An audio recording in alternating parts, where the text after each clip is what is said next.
This video is not sponsored. दोस्तों, इस video में मैं आपको फोनपे ऐप के द्वारा म्यूचुअल फंड्स में एसआईपी करने का पूरा कंप्लीट प्रोसेस बताने वाला हूं। अगर आपको हमारी ये वीडियो पसंद आए तो वीडियो को लाइक और शेयर जरूर करें। तो चलिए शुरू करते हैं।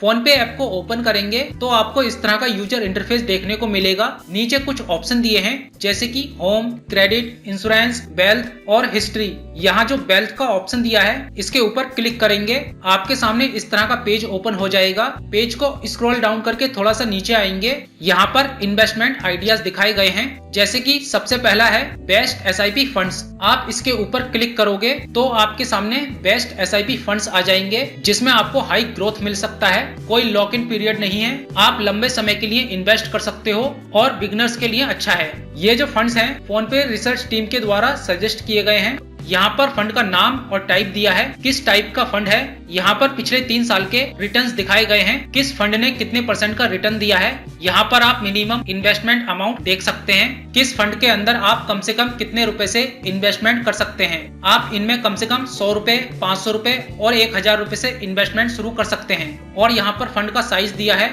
अगला है टैक्स सेविंग फंड्स। इसमें आपको सभी पॉपुलर टैक्स सेविंग फंड मिल जाते हैं, जिनमें इन्वेस्ट करके आप 46,800 रुपए तक का टैक्स बचा सकते हैं। इनमें आपको हाई ग्रोथ मिल सकता है, लेकिन इस तरह के फंड में इन्वेस्ट करने पर आपका पैसा 3 साल के लिए लॉक हो जाता है। आप 3 साल के बाद ही पैसा निकाल सकते हैं। अगला है 3-in-1 फंड्स। ये वो फंड होते हैं जो आपके पैसों को इक्विटी, डेट और गोल्ड में इन्वेस्ट करते हैं। ये हाइब्रिड फंड्स के नाम से जाने जाते हैं। इनमें कोई लॉक इन पीरियड नहीं होता है। इसके बाद नेक्स्ट है स्टार्ट विद 100 रुपीज। इसमें आपको वो सभी टॉप फंड देखने को मिल जाएंगे, जिनमें आप कम से कम 100 रुपए से इन्वेस्टमेंट शुरू कर सकते हैं। इसके बाद है टॉप कंपनीज। इसमें आपको वो सभी फंड मिल जाएंगे जो आपके पैसों को इंडिया की टॉप 100 कंपनियों में इन्वेस्ट करते हैं। ये लार्ज कैप फंड होते हैं जो इंडिया की टॉप कंपनियों में इन्वेस्ट करते हैं। इसी तरह से यहाँ पर आपको trending themes, new fund offerings और हाई रिटर्न फंड्स कैटेगरी मिल जाती हैं। जब कोई भी कंपनी न्यू फंड लॉन्च करती है तो उन सभी फंड्स को आप न्यू फंड ऑफरिंग्स में जाकर देख सकते हैं। हाई रिटर्न फंड्स में आपको वो सभी फंड देखने को मिल जाएंगे जिन फंड्स ने सबसे ज्यादा रिटर्न दिया है। इसके नीचे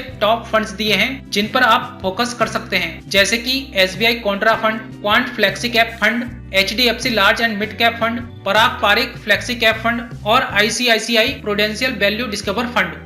यहाँ पर आपको एक्सप्लोर ऑल फंड्स का ऑप्शन मिल जाता है। आप इस पर क्लिक करोगे तो आपके सामने सभी फंड की लिस्ट आ जाएगी। आप यहाँ क्लिक करके कैटेगरी वाइज फंड को सर्च कर सकते हैं। यहाँ पर फंड की कैटेगरी दी है। अगर आप इक्विटी फंड के अंदर इन्वेस्ट करना चाहते हैं तो यहाँ से इक्विटी सिलेक्ट करेंगे। यहाँ पर इक्विटी फंड के टाइप आ जाएंगे। आप किस तरह के फंड में इन्वेस्ट करना चाहते हैं, फ्लेक्सी कैप या लार्ज कैप या मिड कैप या मल्टी कैप या स्मॉल कैप या टैक्स सेविंग फंड्स। आप फंड का टाइप सिलेक्ट करके अप्लाई फिल्टर्स पर क्लिक करोगे तो आपके सामने उसी कैटेगरी के फंड सर्च होकर आ जाएंगे जो फिल्टर आपने लगाया है, या आप इसमें सीधे फंड का नाम डालकर सर्च कर सकते हैं। इसी तरह से अगर आप डेट फंड या हाइब्रिड फंड या फिर अदर फंड में इन्वेस्ट करना चाहते हैं तो उसके लिए फिल्टर लगा सकते हैं। यहाँ पर आपको फिल्टर्स का ऑप्शन मिल जाता है। आप इसमें जाकर AMC के नाम से फंड सर्च कर सकते हैं। आप AMC नेम सेलेक्ट करोगे तो यहाँ पर सभी AMC के नेम आ जाएंगे, जैसे कि आदित्य बिरला, एक्सिस, DSP,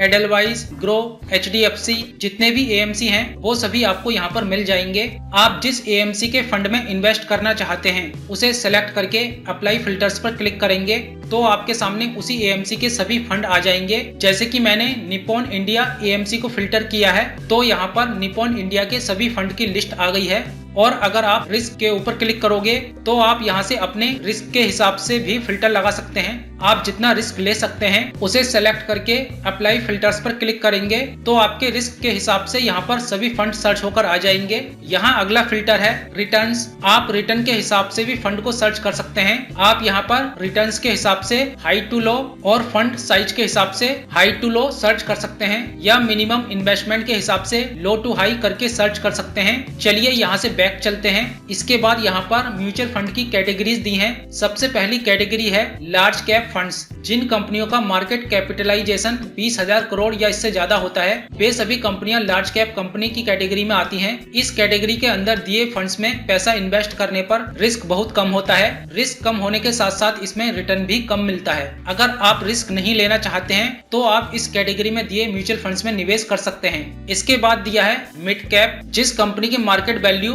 5,000 करोड़ से 20,000 करोड़ रुपए तक होती है वे सभी कंपनियां मिड कैप कैटेगरी में आती हैं। इस तरह की कंपनियों में तेजी से ग्रोथ करने और फ्यूचर में लार्ज कैप बनने की संभावना होती है। इस कैटेगरी के अंदर दिए फंड्स में पैसा इन्वेस्ट करने पर रिस्क थोड़ा ज्यादा होता है, क्योंकि ऐसी कंपनियों में ग्रोथ करने की संभावना ज्यादा रहती है। इसलिए इस कैटेगरी के अंदर दिए फंड्स में पैसा इन्वेस्ट करने पर रिटर्न्स भी ज्यादा मिलता है। अगर आप थोड़ा ज्यादा रिस्क ले सकते हैं तो आप इस कैटेगरी में दिए म्यूचुअल फंड्स में निवेश कर सकते हैं। इसके बाद है स्मॉल कैप। जिस कंपनी की मार्केट वैल्यू 5,000 करोड़ रुपए से कम होती है वो स्मॉल कैप कंपनी मानी जाती है। इस तरह की कंपनियों में ग्रोथ करने और फ्यूचर में एक मिड कैप कंपनी बनने की संभावना होती है। इस कैटेगरी के अंदर आने वाले म्यूचुअल फंड्स में निवेश करने पर हाई रिस्क होता है। अगर आप ज्यादा रिस्क ले सकते हैं तो आप इस कैटेगरी में दिए म्यूचुअल फंड्स में निवेश कर सकते हैं। यहाँ लास्ट कैटेगरी है इंडेक्स फंड्स। इंडेक्स फंड ऐसे म्यूचुअल फंड हैं जिसमें सारा निवेश किसी खास इंडेक्स के शेयरों में किया जाता है। उदाहरण के तौर पर अगर आप निफ्टी 50 से जुड़े किसी इंडेक्स फंड में निवेश करते हैं तो आपका पैसा उन कंपनियों के शेयरों में ही लगाया जाता है जो निफ्टी 50 इंडेक्स में शामिल हैं। इतना ही नहीं, हर कंपनी में निवेश का रेशियो भी उतना ही रखा जाता है जितना इंडेक्स में उस कंपनी का वेटेज होता है। उदाहरण के लिए निफ्टी 50 में टीसीएस का मौजूदा वेटेज अगर 4% है तो इस इंडेक्स से जुड़े फंड में 1 लाख रुपए लगाने पर आपके 4,000 रुपए टीसीएस में निवेश किए जाएंगे। बाकी रकम इंडेक्स में दूसरी कंपनियों के वेटेज के अनुपात में लगाई जाएगी। यही वजह है कि इंडेक्स फंड को पैसिव फंड भी कहा जाता है, जिसमें आप कम जोखिम में हाई रिटर्न का फायदा उठा सकते हैं। इसके बाद यहाँ पर आपको SIP कैलकुलेटर मिल जाता है। इसके द्वारा आप जान सकते हैं इन्वेस्टमेंट को कैसे ग्रो कर सकते हैं। इसमें सबसे पहले आपको मिलता है SIP कैलकुलेटर। जैसे ही आप इस पर क्लिक करोगे तो SIP कैलकुलेटर ओपन हो जाएगा। अगर आप 1,000 रुपए महीना 15 साल के लिए इन्वेस्ट करते हो और रेट ऑफ रिटर्न 15% लगाते हो, रेट ऑफ रिटर्न कोई फिक्स नहीं है, आपको इससे ज्यादा भी रिटर्न मिल सकता है या कम भी मिल सकता है। हम यहाँ पर 15% मानकर चल रहे हैं तो आपका टोटल इन्वेस्टमेंट होगा 1,80,000 रुपए, जिस पर आपको 4,36,366 रुपए का रिटर्न मिलेगा। यानी कि 15 साल के बाद आपको टोटल 6,16,366 रुपए मिलेंगे। अगर आप अमाउंट को बढ़ाकर 2,000 रुपए कर देते हो तो आपका इन्वेस्टमेंट होगा 3,60,000 रुपए, 8,72,731 रुपए का रिटर्न मिलेगा। टोटल अमाउंट मिलेगा 12,32,731 रुपए। तो इस तरह से आप SIP कैलकुलेटर का यूज कर सकते हैं। इसके बाद यहाँ पर आपको वेल्थ कैलकुलेटर मिल जाता है। इसमें आप टारगेट अमाउंट सेट कर सकते हो और जान सकते हो कि उस टारगेट अमाउंट को पाने के लिए आपको कितने रुपए महीना इन्वेस्ट करना पड़ेगा। जैसे कि आप चाहते हैं कि 15 साल के बाद 15% रेट ऑफ रिटर्न के हिसाब से आपकी वेल्थ 50 लाख रुपए हो तो इसके लिए आपको हर महीने 8,112 रुपए का इन्वेस्टमेंट करना पड़ेगा। 15 साल में आपका टोटल इन्वेस्टमेंट अमाउंट होगा 14,60,160 रुपए और रिटर्न मिलेगा 35,39,840 रुपए का। तो इस तरह से आप वेल्थ कैलकुलेटर का यूज कर सकते हैं। चलिए अब मैं आपको म्यूचुअल फंड एनालाइज करना बता देता हूं। आप फोन पे के अंदर किसी भी फंड को कैसे एनालाइज कर सकते हैं। मैंने यहाँ मिड कैप फंड्स कैटेगरी के ऊपर क्लिक किया है। यहाँ पर मिड कैप फंड्स की लिस्ट ओपन हो गई है। आप जिस फंड को बाय करना या SIP क्रिएट करना चाहते हैं उसके ऊपर क्लिक करेंगे। मैं आपको निप्पॉन इंडिया ग्रोथ फंड में SIP करके दिखा रहा हूँ। यहाँ मोर डिटेल्स का ऑप्शन दिया है, इसके ऊपर क्लिक करेंगे। मैं आपको किसी भी प्रकार के म्यूचुअल फंड को बाय या सेल करने की सलाह नहीं दे रहा हूँ। मैं केवल उदाहरण के तौर पर आपको समझा रहा हूँ। आप अपने रिसर्च पर ही फंड में इन्वेस्ट करें। ये देखिए यहाँ पर निप्पॉन इंडिया ग्रोथ फंड की डिटेल ओपन हो गई है। सबसे ऊपर फंड का नाम दिया है, इसके नीचे रिटर्न्स की परसेंटेज दी गई है। पिछले 3 साल, 5 साल और जब से ये फंड लॉन्च हुआ है तब से इसने कितने % का रिटर्न दिया है वो आप यहाँ पर चेक कर सकते हैं। पिछले 3 साल में 26.93% का रिटर्न दिया है, 5 साल में 24.93% का रिटर्न दिया है और जब से ये लॉन्च हुआ है तब से 22.58% का रिटर्न दिया है। इस फंड के अंदर आप कम से कम 100 रुपए महीने की SIP क्रिएट कर सकते हैं और वन टाइम में कम से कम 100 रुपए इन्वेस्ट कर सकते हैं और सेकंड टाइम ऑनवर्ड्स आप 100 रुपए इन्वेस्ट कर सकते हैं। इसके बाद यहाँ पर फंड का साइज दिया है जो कि है 24,365 करोड़ 53 लाख रुपए। 7 अक्टूबर 1995 को इसे लॉन्च किया गया है। यहाँ पर लॉक इन पीरियड दिखाया गया है जो कि इसमें 0 है, यानी कि इस फंड में कोई लॉक इन पीरियड नहीं है। आप फंड को कभी भी रिडीम कर सकते हैं। यहाँ पर इसका रिस्क लेवल दिया है जो कि है वेरी हाई रिस्क। इसके बाद यहाँ पर फंड का टाइप दिया है, ये इक्विटी मिड कैप कैटेगरी का फंड है। यहाँ पर इसका एक्सपेंस रेशियो दिखाया गया है। इस फंड पर 1.67% का एक्सपेंस रेशियो है। यहाँ पर प्लान टाइप दिया है जो कि रेगुलर प्लान है। फंड में 2 प्लान होते हैं, रेगुलर और डायरेक्ट प्लान। इसके ऊपर मैंने अलग से वीडियो बना रखा है, आप हमारे चैनल पर जाकर वीडियो चेक कर सकते हैं। प्लान ऑप्शन है ग्रोथ। इसके बाद यहाँ पर दिया है इस फंड का करंट एनईवी प्राइस जो कि है 3,262 रुपए 27 पैसे। चलिए पहले मैं आपको एनईवी के बारे में समझा देता हूँ। एनईवी का मतलब होता है नेट एसेट वैल्यू, जिस पर आप म्यूचुअल फंड स्कीम की यूनिट खरीदते हैं। चलिए मैं आपको एक उदाहरण देकर समझा देता हूँ। मान लो म्यूचुअल फंड की एक स्कीम में आपने 10,000 रुपए का निवेश किया, इसकी एनईवी 200 रुपए की है। इस स्थिति में आपको 50 यूनिट मिलेंगी। वो कैसे? आपने 10,000 रुपए निवेश किए, फंड की एनईवी है 200 रुपए की, तो 10,000 को 200 से भाग देने पर 50 यूनिट आता है। स्कीम में निवेश करने पर आपको ये यूनिट मिलती हैं। खरीद फरोख्त में इन्हीं यूनिटों का सबसे ज्यादा महत्व होता है। अब मान लीजिए कि एक साल में एनएवी 200 रुपए से बढ़कर 250 रुपए हो जाती है और आप इसे बेचने का फैसला करते हैं, तब क्या होगा? अब आपको 12,500 रुपए मिलेंगे। 50 यूनिट को 250 रुपए से गुणा करने पर 12,500 रुपए आते हैं। लेकिन यहाँ एक बात पर ध्यान देना होगा, जब आप स्कीम को बनाते हैं यानी कि इसे बेचते हैं तो एग्जिट लोड भी लगता है। यह एक तरह की फीस है जो बढ़ी हुई एनएवी पर लगती है। मान लीजिए कि 1% की दर से एग्जिट लोड लगता है तो आपको अब 12,375 रुपए ही मिलेंगे। कैसे? 250 रुपए का 1% होता है 2 रुपए 50 पैसे। 250 रुपए में से 2 रुपए 50 पैसे माइनस करने पर आता है 247 रुपए 50 पैसे। 50 यूनिट को 247 रुपए 50 पैसे से गुणा करने पर आता है 12,375 रुपए। तो इस तरह से एनएवी म्यूचुअल फंड स्कीम के एसेट का मूल्य है जिसे प्रति यूनिट देनदारी को घटाकर निकाला जाता है। अगर आप एनएवी के बारे में और ज्यादा डिटेल में जानना चाहते हैं तो गूगल में जाकर सर्च कर सकते हैं। आप इस फंड के अंदर कम से कम 100 रुपए इन्वेस्ट कर सकते हैं। इसमें 1% का एग्जिट लोड है। अगर आप 30 दिन में इसे रिडीम करते हैं तो इस पर आपको 1% का एग्जिट लोड देना होगा। इसके बाद दिया है रिटर्न्स कैलकुलेटर। यहाँ 2 ऑप्शन दिए हैं, मंथली एसआईपी और वन टाइम। आप मंथली एसआईपी और वन टाइम दोनों कैलकुलेट कर सकते हैं। एसआईपी मतलब सिस्टमैटिक इन्वेस्टमेंट प्लान। अगर आप फंड्स में थोड़ा थोड़ा करके पैसा इन्वेस्ट करना चाहते हैं और जानना चाहते हैं आपको कितने समय में कितने रुपए इन्वेस्ट करने पर कितना प्रॉफिट हो सकता है, तो आप एसआईपी कैलकुलेटर का इस्तेमाल कर सकते हैं। इससे आपको एक बेसिक आइडिया मिल जाता है कि आप 3 साल या 5 साल या 7 साल के लिए पैसा इन्वेस्ट करते हैं तो आपको कितना प्रॉफिट हो सकता है। मान लो जैसे कि आप 3 साल या 5 साल या 7 साल के लिए 500 रुपए महीने के हिसाब से इसमें इन्वेस्ट करते हो तो आपको कितना प्रॉफिट हो सकता है। आप 3 ईयर पर क्लिक करोगे तो ये आपको पिछले 3 साल के रिटर्न्स के हिसाब से प्रॉफिट दिखाएगा।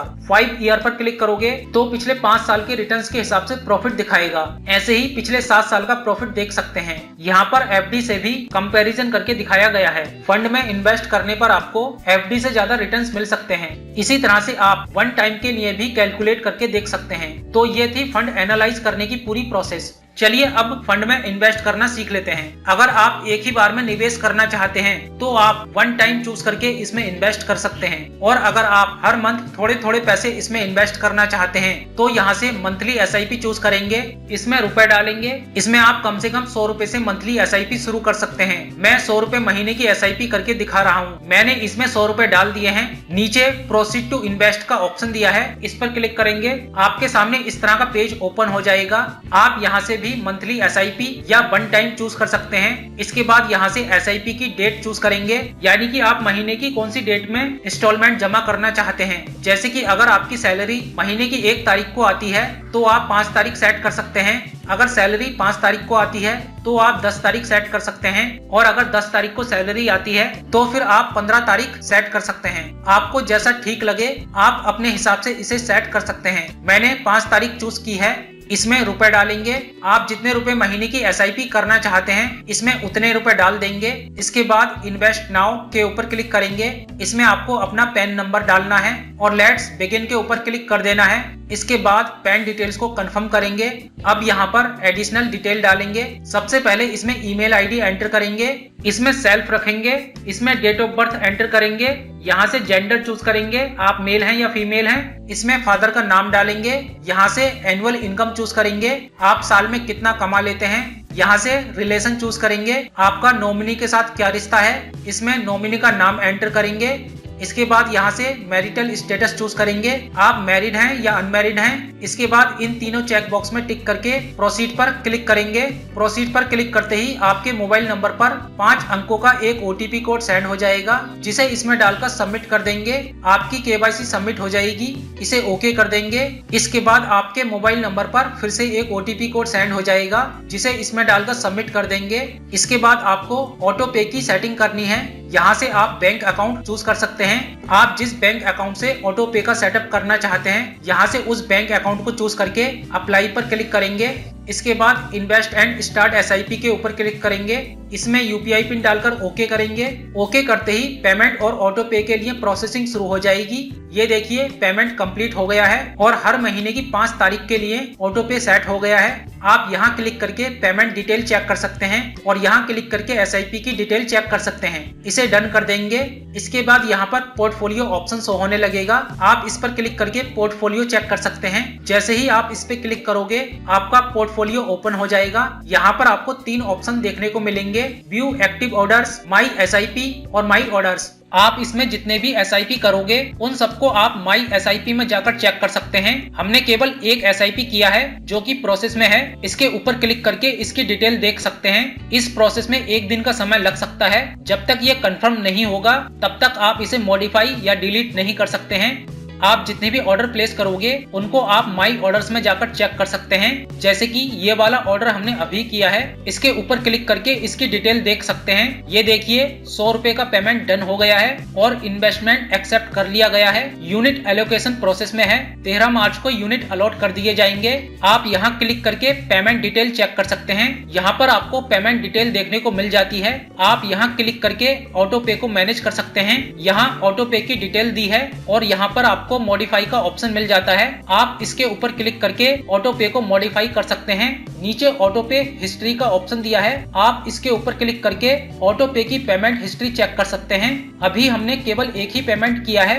आपकी ईमेल आईडी पर SIP पेमेंट और ऑटो पे सेटअप का ईमेल आ जाएगा। आप मेल को ओपन करके चेक कर सकते हैं। दोस्तों अब आप फोन पे ऐप के द्वारा म्यूचुअल फंड में इन्वेस्टमेंट करना सीख चुके हैं। लास्ट में मैं आपको एक डिस्क्लेमर देना चाहता हूं कि इसमें मेरी कोई भी पर्सनल फाइनेंशियल एडवाइस नहीं है। इस वीडियो में मैंने आपको किसी भी तरह के म्यूचुअल फंड या स्टॉक को बाय करने या सेल करने की सलाह नहीं दी है। मैंने केवल उदाहरण के तौर पर आपको समझाया है। अगर आपको शेयर मार्केट में किसी भी तरह का प्रॉफिट या लॉस होता है, इसकी हमारी कोई जिम्मेदारी नहीं होगी। कोई भी इन्वेस्टमेंट या ट्रेडिंग करने से पहले अपने फाइनेंशियल एडवाइजर से सलाह जरूर लें। दोस्तों इस वीडियो में बस इतना ही। अगर आपको वीडियो पसंद आया हो तो लाइक करिए, शेयर करिए और अभी तक हमारे चैनल को सब्सक्राइब नहीं किया है तो सब्सक्राइब कर लीजिए और साथ में बेल आइकन पर जरूर क्लिक करिएगा, जिससे कि आपको हमारी आने वाली हर एक न्यू वीडियो की नोटिफिकेशन सबसे पहले मिल सके।